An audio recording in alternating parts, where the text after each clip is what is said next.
Wahai Pras membid'atkan tahlilan. Wahai Pras, sampai mana ilmu kamu? Kamu masih cetek ilmunya, jangan bahas tahlilan. Kamu gak pantas berbicara agama. Kamu tidak patut untuk memberikan pernyataan-pernyataan atau tanggapan-tanggapan mengenai tahlilan bid'ah, ini bid'ah dan lain sebagainya. Allah. Saya memang bukan siapa-siapa. Tetapi orang yang saya ambil hujahnya, mereka adalah orang-orang yang luar biasa. Assalamualaikum warahmatullahi wabarakatuh. Saudara-saudaraku yang dirahmati Allah. Dalam kehidupan bermasyarakat, kita sering menjumpai berbagai tradisi yang dilakukan atas nama agama.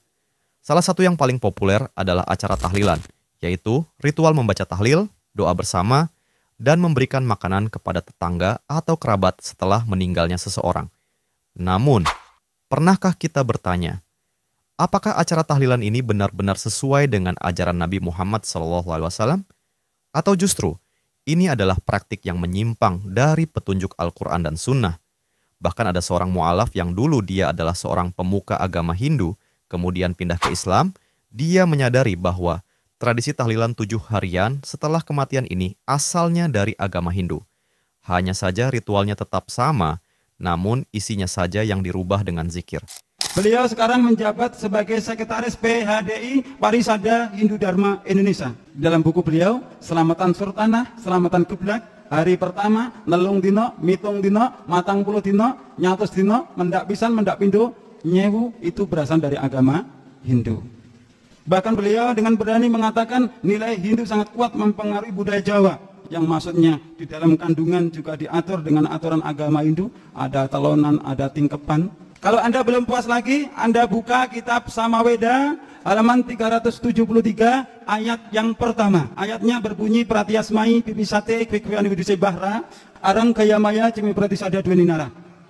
Anda belum puas lagi, belum yakin, masih ngengkel, baca Samaweda Samhita buku 1 bagian 1 halaman 20. Purwajika Prataka Prataka Pramuridya Resi Barawajah Medan Titi Sudi Purmuti Tayor Wantara Maweda Dewata Agni Chandra Gayatri. Ayatnya Agna Ayahi Witayigrano Hamyaditai Niltastasi Barnisi Agni. Sudah saya scan. Dipaparkan dengan jelas ayah bunda bahwa lakukanlah pengorbanan kepada orang tuamu, lakukanlah kirim doa kepada orang tuamu di hari pertama, ketiga, ke-7, 40, 100, mendak pisan, mendak pindo, nyewu. Jelas itu. Islam adalah agama yang sempurna. Setiap ibadah yang diajarkan oleh Nabi Muhammad SAW memiliki dasar yang kuat dalam Al-Quran dan Sunnah. Ketika seseorang meninggal dunia, Islam mengajarkan kita untuk berdoa secara khusus untuk almarhum. Namun, tidak ada satupun dalil yang menunjukkan bahwa Nabi Muhammad SAW pernah mengadakan acara seperti tahlilan, membaca tahlil bersama-sama, memberikan makanan kepada tetangga sebagai bentuk pahala, atau bahkan meyakini bahwa amalan tertentu bisa dihantarkan kepada si mayit. Mari kita lihat lebih dalam. Dalam Islam, setiap ibadah harus didasarkan pada dua hal, dalil dari Al-Quran dan Sunnah yang sahih. Jika kita merujuk kepada kedua sumber ini, kita tidak akan menemukan satupun aturan tentang acara tahlilan. Bahkan, Nabi SAW bersabda, barang siapa yang melakukan suatu amalan yang tidak ada perintahnya dari kami, maka amalan itu tertolak. Hadis riwayat Muslim. Artinya, segala bentuk ibadah atau ritual yang tidak diajarkan oleh Nabi SAW adalah bid'ah, yakni perkara baru dalam agama yang tidak memiliki dasar syariat. Dan bid'ah adalah sesuatu yang dilarang keras dalam Islam, karena dapat menyesatkan umat. Lalu, apa masalah dengan acara tahlilan?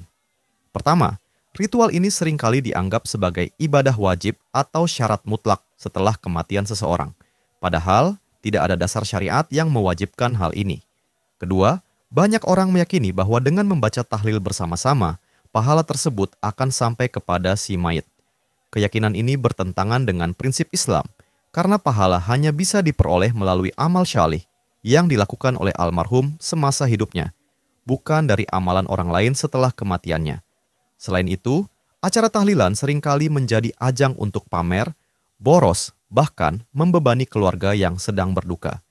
Banyak keluarga yang merasa terpaksa mengadakan acara ini demi memenuhi tradisi atau ekspektasi masyarakat, padahal mereka sendiri sedang berada dalam kondisi sulit, baik secara emosional maupun finansial.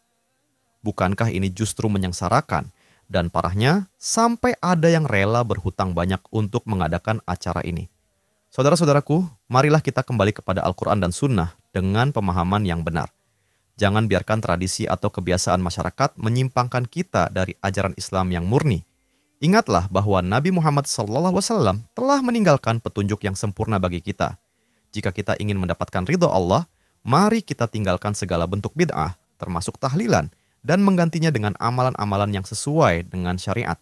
Semoga Allah senantiasa membimbing kita ke jalan yang lurus. Amin ya rabbal alamin.